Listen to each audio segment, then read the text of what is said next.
Hello everybody, my name is Ricardo Espaillat and welcome to my economics lecture series wherein we tackle the book Man, Economy and State by the great economist Murray Rothbard. So far we have covered a lot of chapter 1, we're almost done with it, so that's good news. And the chapter 1 is called Fundamentals of Human Action, if you didn't remember. And we've studied what human action is, purposeful behavior, behavior towards an end, and basically how behavior towards an end, in order for you to obtain an end, you need means, and we classified means into consumer goods, producer goods, first order goods, higher order goods, a bunch of stuff, and then we also got into the valuation of those goods and things related to that matter, how time applies into human action, and a bunch of other cool stuff. Now, I just did like a sort of quick summary. I always like to provide a little bit of context, but again, I invite you to see the previous lectures if you don't feel comfortable with the material. I really go into detail into analyzing what human action is and a bunch of other materials. So please do. And again, the link to the book is always below in the description, so you can read the book itself. And if you have any questions, please put them in the comment section and I'll do my best to answer them. Now, with that introduction, let's get into the material. But just to really point, this is interesting because the material is actually related to this point that I'm about to say. The reason why it's been a while since I haven't posted a video, it's because I haven't necessarily had the sufficient leisure for me to do this. In other words, what we're going to talk about today is labor versus leisure. And you'll see how a lot of the concepts that we have previously learned apply when analyzing labor versus leisure, or basically that when we go out and expand our labor in order to receive a product, we're foregoing leisure. And by leisure I mean the things that we could do in our free time. For instance, for me, things that I like to do in my leisure are play video games. I like playing video games. I like getting myself involved in that world, especially since like Zelda Breath of the Wild is coming out eventually, and you know, I like to play Pokemon from time to time. Yes, I do. I mean, it's a cool game. And I like to read and a bunch of other fun stuff. And I like to go out, party, go crazy. I do that too. The point is, those are things I like to do in my leisure activity. However, I also have to work in order to produce the necessary means in order for me to later to consume my time. In other words, there is an interchangeability between labor and leisure constantly. And that's what we're going to look into a lot more into detail. Now, to do that and to better understand it, I could apply money and add money to this example, but since we haven't even got into what money is and how it develops, I want to keep it very simple and really basic. So what we're going to talk about today is labor versus leisure, but to do that, I need you to imagine yourself that all of a sudden, unfortunately, you have been found in a deserted island. I don't know, you were like on a cruise and, you know, maybe you were in the Titanic, let's call it this way. You're in the Titanic and somehow you survived and you ended up in the island, you're like, oh my god, what am I going to do? I'm sorry that happened to you, by the way. I hope it never happens. The point is just to say you're stranded in an island for some reason. Don't ask me why, just Crusoe economics, let's call it that way. That's what it'll be later called in the book, Robinson Crusoe. And you're stranded on an island, and it so happens to be that your output schedule is the following. We're going to do our output schedule the following way. So, output schedule. Oh my god, this is a new marker, and it's already doing this to me? Come on, marker, don't do this to me. No way. Wow. What is it with markers? Gotta have a bag of markers, guys. Got a bag of markers. If this happens again, oh my god. Okay, that was a lot better. Woo! Woo! And we're gonna call this our marginal product here. And actually let's do the following schedule. Let's do marginal product and total product. Just and again, there's a video on what these are, but I'll do a quick description. And then this is the quantity of the labor that you put at QL. And this is our output schedule. That's what I'm calling it, or labor schedule. I don't know what the proper term is. You can come up with the name, output schedule. And again, we're stranded in an island. Things I want you to remember. what margin means, or marginal. Marginal means to be acquired. Actually, how do you spell? I forgot how to spell acquired, guys. Acquired or given up. Alright? Okay, so what we're going to be producing this concept is you're stranded in an island is fishes. And what I mean fishes, you're going to go out in the ocean, you're going to catch fishes, because you got to eat fish. Unfortunately, you haven't found any fruits and stuff. You're going to find fish. It's a cool example. Plus, it's related to a book that Peter Schiff wrote called How an Economy Grows and Why It Crashes. Great book, recommend it, read it, awesome illustrations and stuff. But anyways, back to our example. So, and QL is going to be in hours. And we got to work to maintain our life. I mean, we got to work. So, the quantity of labor, we're going to do 1 hour. So 1 is going to lead us to 1 fish. And the marginal product, since we go to 0 to 1, is actually 1. We'll keep it 1. So 0 to 1 is 1 fish. Yeah. Sure, maybe. Okay. Then our second hour of labor is actually, so first hour, second hour, we get now 2 fishes, which means our marginal product is still 1 fish. I'm going to just leave this way because I think usually kept like that. The point is, at the margin we go to 0, 1, your marginal fish is 1. So I guess you could keep the 1 fish, but a lot of people always keep it at a dash because of the math, but whatever. Then your third hour, and you could just put 1, 2, 3 by just doing it like that. Your total product is going to be 3 fish. And your marginal product is again 1 fish. Why? Because you are acquiring by that additional hour of work 1 extra fish. Not 2, 1. And then your 4th hour, you actually got 4 fishes. And your marginal product is 1 fish. In other words, you produce 1 fish per hour. Alright? So let's keep that in mind.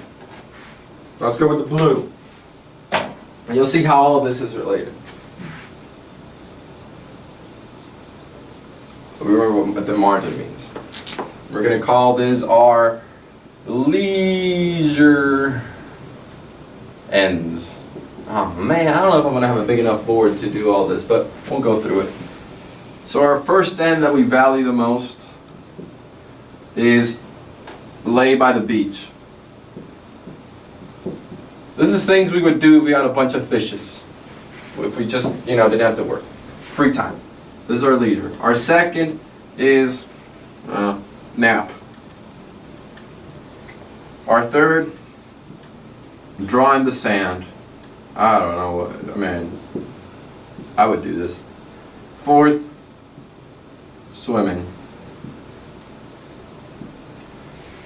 Now, the reason why labor is so important, and you might be answering yourself, is because the only way that you can optimize your consumption of goods, or your production of consumer goods, which is the same, because in order for you to optimize your consumption, you must optimize the production of consumer goods per unit time. The only way you could do that is through 2 factors. Number 1, working harder, or increasing the supply of your capital goods. For instance, if you want to get, let's say, a total of 4 fishes a day, you would have to work 4 hours, right? But if for some reason you built a net, right, but that would require work as well, but if you built a net, you probably could get more fishes with the net per hour. You could get probably 3 fishes per hour. So you see, the only way that you can increase your production or your consumption is through either working harder or increasing your capitals. But working harder also has its limits. Because if you had 24 hours a day and your work and your output is 1 fish per day, then you could only catch 24 fishes. That's if you don't even sleep. That's an extreme example. But if you get capital, capital is what allows you to grow in your economy, and you could probably get in 3 hours, if you do 3 fishes per hour, you get 9 fishes. That's the reason why we're analyzing this. A lot of you might be saying, oh, but what if, the technological idea, as I mentioned the recipe, I know how to make stuff.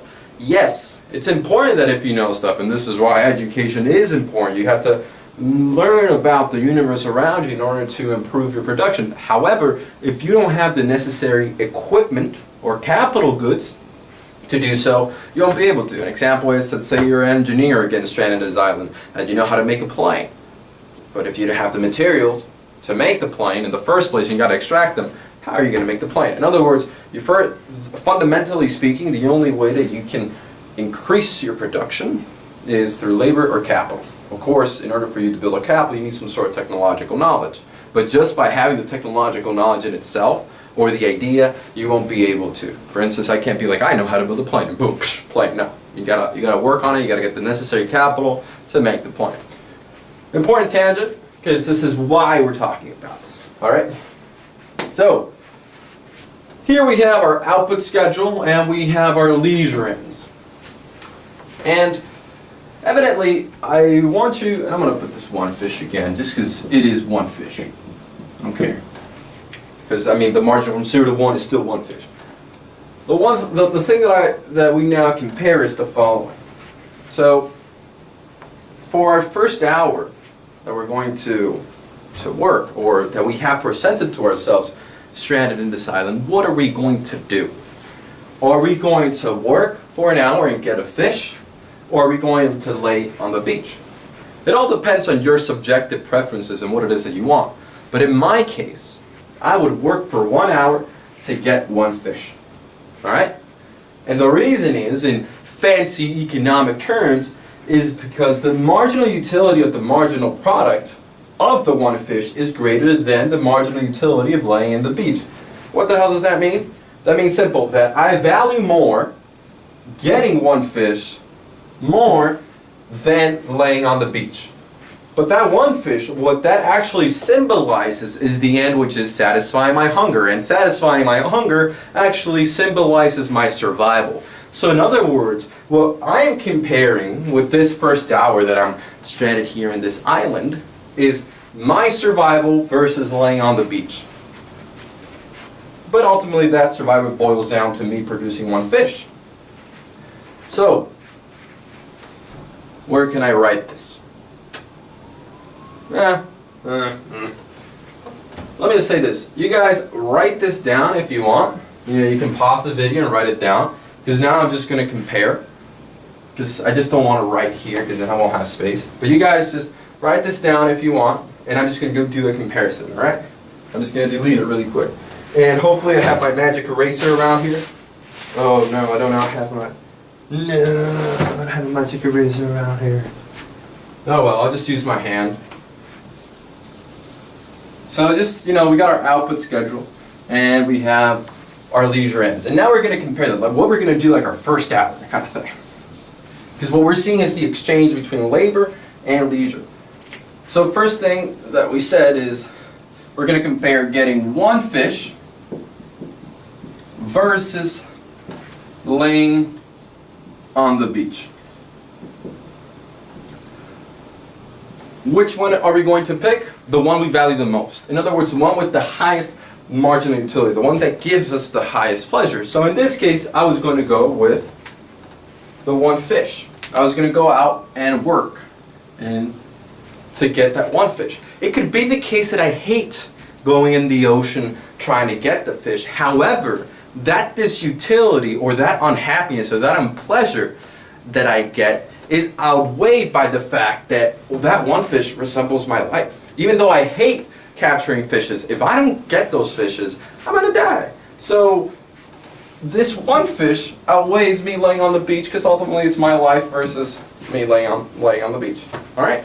But what I mean to say is important. There is a disutility. There is a disutility to working sometimes, and you might be asking, well, if I don't like working, why is it that I work? Either way, because you value the product that you're going to get. You value that marginal product. In this case, that one fish. And why do you value that one fish? Because that one fish actually resembles an end. And what end is in this case? Your life. So again, it's actually life versus laying on the beach. So now we go. So that was our first hour.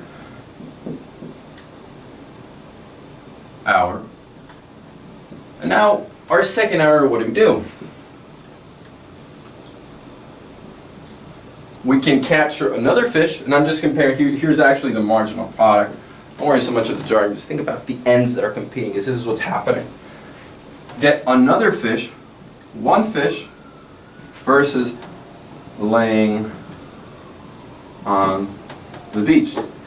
And I want you to remember that we already caught a fish. So again, we're now comparing having two fishes versus laying on the beach. The reason why I put one fish is because I can only produce one fish additionally. Okay? What will I do? I probably will capture another fish. Again, you probably might be like, no, with one fish I'm fine with a day, and I'm going to go and cook it. But I'll probably go with getting that other fish. Isn't it cool? I got two markers now. Pretty cool stuff. Alright, and now that third hour,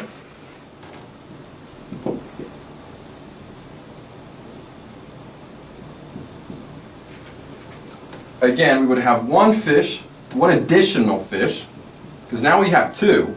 Let's put in the, we have two fishes versus laying on the bed, on the beach, sorry. If you had a girlfriend or something with you, maybe you probably would have laid on the beach sooner, I don't know. I mean, probably would have. I don't know. Anyways, you got sidetracked. So here we're comparing actually that one additional fish versus laying on the beach. However, we need to take into consideration that we already have two fishes. So me, if I already have two fishes in plan, and I'm just like planning to survive this one day, because I'm obtaining more and more fishes by the law of marginal utility, which means that the higher the supply of goods, the least you value the marginal unit, or in this case, the least we value that additional fish. And remember, here friends, we already have two. I would probably go with laying on the beach. Alright? And then our fourth fish, just to illustrate. Let's go fourth hour, what would I do? And I'm probably, this is 1 hour lay on the beach. So it's either, again, getting one additional fish, again, we have two, versus, now nap. I probably, since I have two fishes, I would nap. Alright. So this has been what we've been comparing. And at the end of the day, when I say that there is an interchangeability between, not interchangeability, but an exchange, that's the proper word, exchange, between labor and leisure, what is happening is actually a trade-off between different ends. Always remember that the technical terms might get a little bit more, I guess, specific on what it is the action that you're doing, for instance, labor versus leisure, but at the end of the day, what you're doing is comparing ends. Which end do you value more? Alright? So, if we were to boil down our schedule, our value scale actually, our accurate value scale, taking into consideration these two differentiated subjects that we've done, labor and leisure, what we would have is, and hopefully that the camera captured this, our value scale would be the following. Our first end, and I'm just going to put first, our most valued end is the first fish. But this first fish isn't actually like an end in itself. What this is actually our satisfaction of our hunger or our survival. Or just making sure that we have enough to eat for that one day. Our second most value end is that second fish that we get. And here I just have one fish because I'm doing the marginal products. But the second fish actually, again, could be your sense of wanting to actually save that fish just in case something happens, you know, and do want to be sure. Maybe tomorrow you won't be able to catch fish because they won't be swimming around. So it's basically your way of hedging against uncertainty. So this actually means survival / hedging against uncertainty. And by hedging, I mean protecting yourself against uncertainty or not fish coming around. And then our third end that we value the most is laying on the beach.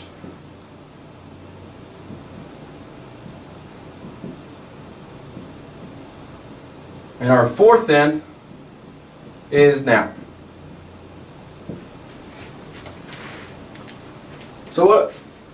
So if we had 4 hours of our day, for instance, how would we use the first hour? We would use it to catch a fish. And this is assuming that a course is going to take me an hour, just to make the example simple.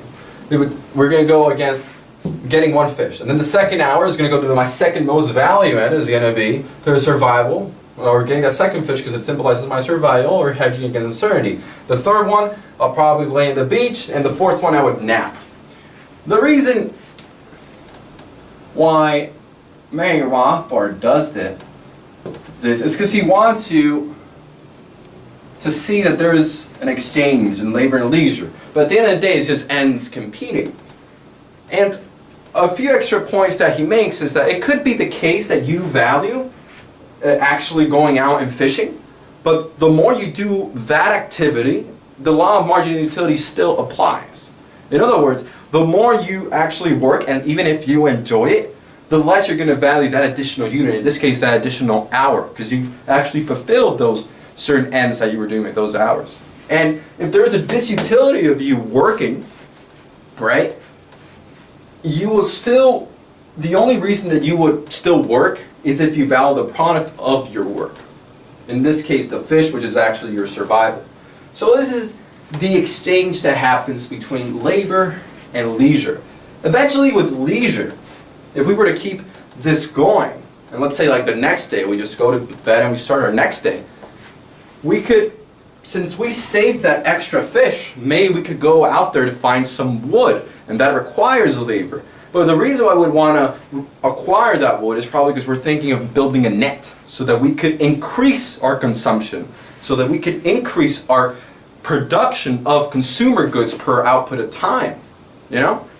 So eventually we can't just continuously just do leisure, because in order for us to do consumption of leisure goods, we need to have sufficient means that provide us to our survival in this case, in this particular case. So that is the trade-off.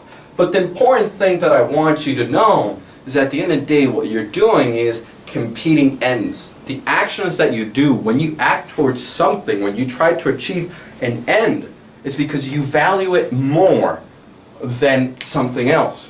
In other words, when I go out there and work to get that fish, as Rihanna says, work, work, work, to get that fish, what I'm actually doing is that I value the output or the product that's going to come out of my labor, in this case one fish, more than laying on the bed. But it's not the one fish that I really value. It's what the one fish symbolizes, or what it alludes to, which in this case is my survival.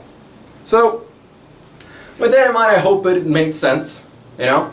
Just remember, it's just competing ends, and labor and leisure compete with each other because they are competing ends. And if you have any questions, let me know. I'll put the link below, and I'll try to, if there's leisure for me to do this, I'll try to improve the frequency of these videos. I really do want you guys to, I really appreciate a bunch of people who have sent me private messages saying that they really appreciate my lectures, and that means a lot to me because it gives me the necessary fuel to keep on doing this. So thank you very much for those who have sent that. But for now, have a great day, great night, and I'll see you next time.